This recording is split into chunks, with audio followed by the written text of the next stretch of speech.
Let me say something that might ruin your next rewatch. Breaking Bad isn't really about drugs. It's not even about crime. It's about money decisions. Bad ones, emotional ones, ego-driven ones. And the terrifying part? They're the same mistakes normal people make every single day, just without the hazmat suits. This story isn't about a man who had no choice. It's about a man who had options and rejected every smart financial one because they didn't feel good enough. So today, we're not breaking down a TV show.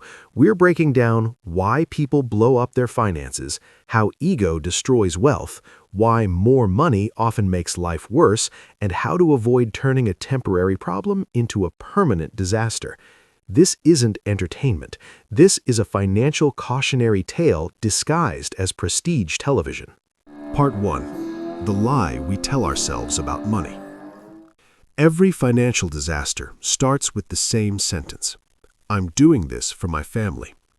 That sentence sounds responsible, noble, even heroic. But in real life, it's often code for, I don't want to feel small. Here's the truth no finance guru likes to say out loud. Most bad money decisions are not about numbers. They're about identity. In the show, the main character doesn't break because he's poor. He breaks because his self-image collapses. He believes he deserved more. He was underpaid. He was overlooked. He was smarter than everyone else.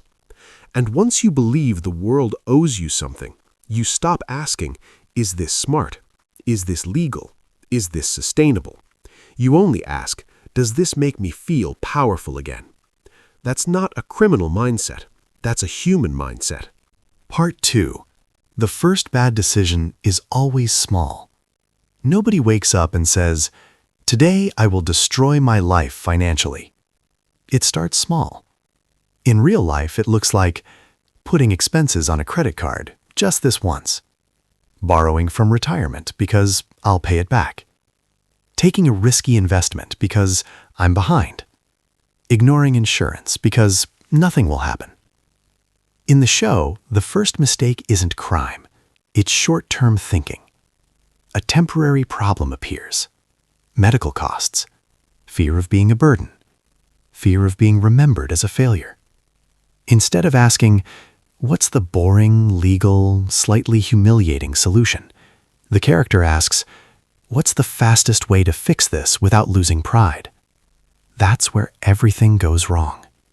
Because fast money is almost always dangerous money. Part 3. Why legal money felt unacceptable. Here's one of the most important financial lessons hidden in the story. Sometimes the worst financial decision is rejecting help. There are moments where legal income is available, medical bills could be handled, stability is possible.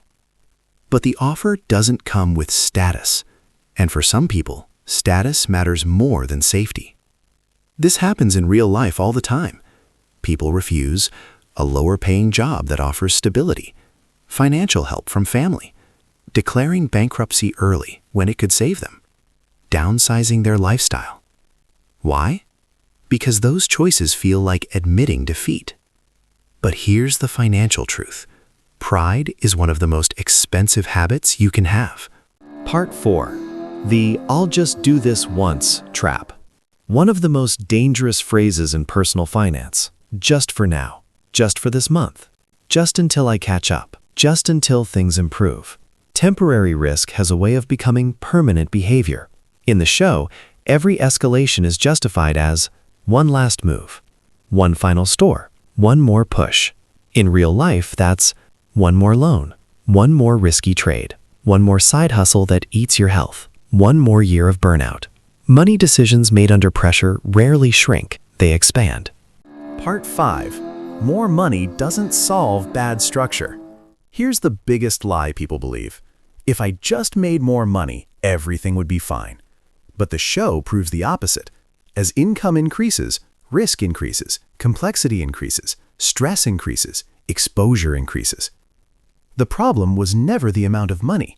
The problem was no exit plan, no boundaries, no definition of enough. In personal finance, undefined goals are dangerous. If you don't decide how much is enough, when to stop, what you're protecting, money becomes a scoreboard instead of a tool, and scoreboards never say stop. Part 6. When money becomes identity. At a certain point in the story, something shifts. The motivation is no longer safety, family, survival. It becomes control, respect, recognition. This is where money turns toxic. In real life, this looks like chasing higher income while your health collapses, refusing to leave a high-paying job you hate, tying self-worth to net worth, feeling empty after financial wins. Money is supposed to support life. When it becomes the point of life, everything else becomes expendable. Part 7. The costs that don't show up on a balance sheet. Here's the part no spreadsheet captures. Anxiety, paranoia, burned relationships, lost time, moral erosion. In the show, the financial collapse isn't just legal or physical, it's psychological. In real life, people don't go broke all at once. They lose sleep first, trust second, health third, peace last. And by the time the money problem is visible, the damage is already done. Part 8. The real financial lesson. So what is Breaking Bad actually about? It's about what happens when ego replaces planning, speed replaces patience, pride replaces humility, money replaces meaning. It's a reminder that the most dangerous financial decisions don't feel reckless. They feel justified. Part 9. How to not break bad with money. Here's the boring but powerful financial advice hidden in the chaos. Define enough early. Choose stability over status. Accept help before you're desperate. Slow money beats fast money. Your identity should never depend on income. Temporary problems don't need permanent risks. Real wealth is quiet, predictable, a little boring, and that's a good thing. Breaking Bad isn't a crime story. It's a warning.